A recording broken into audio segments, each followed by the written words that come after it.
Yan, magandang araw mga kapatid, Nox K Vlog. Andito tayo ngayon sa Rusi de Lolpen, Bataan ulit para mag-update para dito naman sa Rusi Rush 125. Yan, napakaganda lang ang kulay pink. So, alam natin yung update price and installment ngayong December. So, abangan po natin yan. Pero bago yan, huwag niyo kalimutan na mag-subscribe sa aking channel and then click mo na rin yung notification bell para updated tayo sa mga sunod pang videos. And patuloy niyo ako follow sa aking Facebook page, Nox K Vlog. Stay tuned tayo dyan.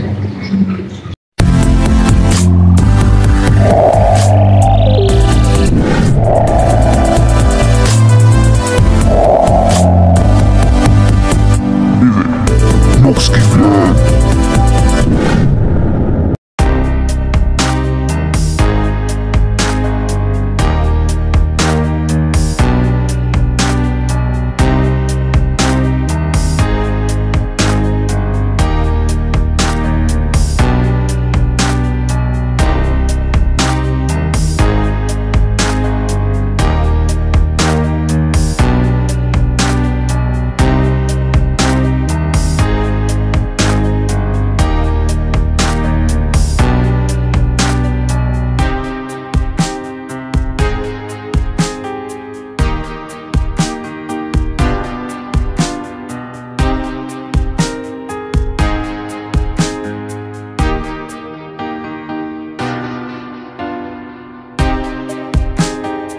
Rusi Rush 125 carburetor. Good news, kasama din to sa no down payment. Ikutan muna natin at tingnan natin yung mga specs nito, no? Saka yung mga features na nilagay dito. Ito, isa sa nagugustuhan ko yung design. Ito nga lang, mas maganda kung ginawa nilang FI ito. Tapos, ginawa na ring digital panel gauge, no, katulad dun sa Rusi Flex 125. Nakikita ko ito yung parang upgrade version ng Rusi Royal kasi sa side halos pareho sila. Ayan, no, yung design dito naka carbon fiber finish, tapos yung 125 nga na nandito. So dati ganito rin yung scooter natin na Rusi Royal, meron din siyang emblem na ganito, no? Tapos binago lang dito mga kapatid yung tatak, naging Rush naman. So ang ganda rin ng forma nito mga kapatid. Ayan. Tapos dito meron din siyang Rusi na emblem. Ayan, mapansin nyo, ganda. Tapos yung looks naman niya sa harap, mapansin natin hawig din siya sa click, no? Tapos LED na rin yung mga ilaw nito. Ayan, no, napakaangas ng datingan, no? Ayan, naka split type. Then meron din siyang park light dito, makikita natin na kulay puti, kabilaan, ayan, saka dito sa kabila. Ayan, o. Tapos meron siyang parang carbon fiber finish dito sa kanyang ilalim, no, pati dito sa side. Tapos yung signal light nito, ito pala kasama to sa park light, no, kulay puti ito. Tapos ito na yung signal light niya, no, kabilaan. Halogen bulb naman po yung signal light. Pagdating naman sa fender, ito, ganda rin ng forma, glossy na kulay pink. Tapos may R dito sa kanyang dulo. Telescopic fork, yan, kulay black. Then may sticker na Rusi, kabilaan yan. Then tingnan natin yung kanyang disc brake. Ito, inapansin ko sa kanyang disc brake. Ganda ng pagkaka-design dito, no? Naka flower type. Tapos dual path caliper. Yan, kulay red. Yung mags niya, ayan, katulad din sa Rusi Royal. Tapos hindi pa siya naka-tubeless, ano, tube type. Ang size ng gulong, ayan, nandito 70 by 90 by 14 sa harap. Then dito naman sa likod, ito naman naka drum brake. Ayan yung design, ang ganda rin, kintab nung kanyang mags dito, no? Tapos 80 by 90 by 14, ayan yung size ng kanyang gulong. Pwede nyo pong ipa-tubeless to, no? Ayan. Tapos dito sa muffler, ayan, same sa forma ng Royal, no? Ayan, ito siya, meron siyang heat guard na ganito. Then meron pang chrome finish yan dito. Ayan, makita ko. Ito naman natin. Tapos sa dulo, ito na, meron din siyang chrome finish. Tapos ayun naman yung pinaka muffler, matte black naman yung kulay. Tapos dito sa kanyang decal sa fairing sa gilid, ito ang ganda. Yan, para siyang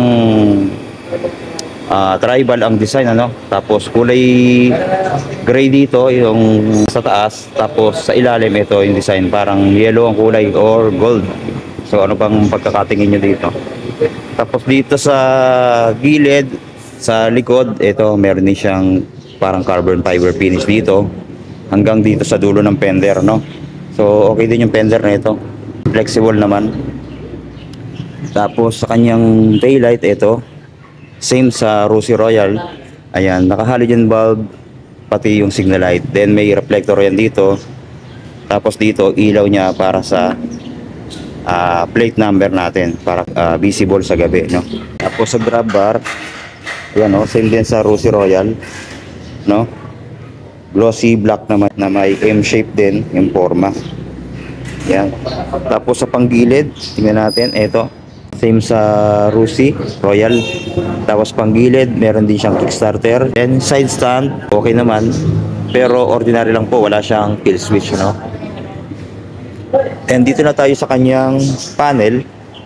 Ito, naka-analog nga po, no. Tapos ito naman yung kanyang fuel gauge. Yan, makikita natin dito yung mga bar na yan kung meron mang gas or wala. Tapos meron siyang logo ng Rosy dito. Ito, ang ganda. Dapat yan ito yung mga nilalagyan ni Rosy, no. Tapos sa forma niya dito, ayan, ang ganda rin, no. Meron siyang mini visor dito, no, na matte black ang kulay. Tapos sa mga switch, eto, meron siyang high and low. So kakaiba din yung pindutan. Tapos dito yung kanyang signal light switch, yan, maganda. Tapos busina. Then sa kabila meron din siyang kill switch. Tapos bukasan at patay ng ilaw, ito. Tapos yung electric starter. Then sa throttle, ito. So malalim din. Tapos yung lever niya, ito, sa preno. Tsaka dito naman sa kabila, matte black naman yung kulay. Then dito sa ignition, maganda rin mga kapatid dahil naka shutter lock key na rin. Ayan, kulay silver yung kulay niya dito. Then yung susi, ito, dalawa yun nandito. Tapos may pocket din siya kabilaan, mapapaw dito. Tapos dito malalim. Tapos wala siyang USB, no. Ayan, no, wala, nakaabang lang, pero pwede nyo palagyan dito. So sayang kung nilagyan sana nila, mas maganda. Meron din siyang utility fuse. Then pagdating dito sa kanyang gulay board, ito maganda, malapad yung gulay board na ito. Kung lapad, marami kang ilalagay na pinamili dito. Ayan, no. Tapos yung battery niya hindi dito nakalagay, no. Nandito siya sa upuan. So tingnan natin. So ayan, ito yung kanyang compartment. So andito nga yung battery niya sa taas, no. Yan, very safe to, pati yung ganitong at pagkaka-design. Tapos yung kanyang compartment, ayan, maliit na lang mga kapatid. Katulad lang din sa Rosy Royal. Tapos yung fuel tank niya, ito rin. So ayos na ayos din, no? Maganda. Malinis yung pagkaka-design. Tapos dito pala binubuksan yon mga kapatid, yung upuan, ano. Ayan. Sa upuan naman, lambot din, no. Tapos maganda rin yung tela dahil medyo makapit to sa puwet. Ayan yung tela niya, no? Ayan. So ayan po yung ating quick update dito sa Rosy Rush 125. Meron silang isa pang kulay dito, ito yung matte blue. Yan, sa mga gusto ng ibang kulay, yan, meron pa sila dito, no. So ayan po, maraming salamat sa panonood, and then God bless. See you next year, no, 2024.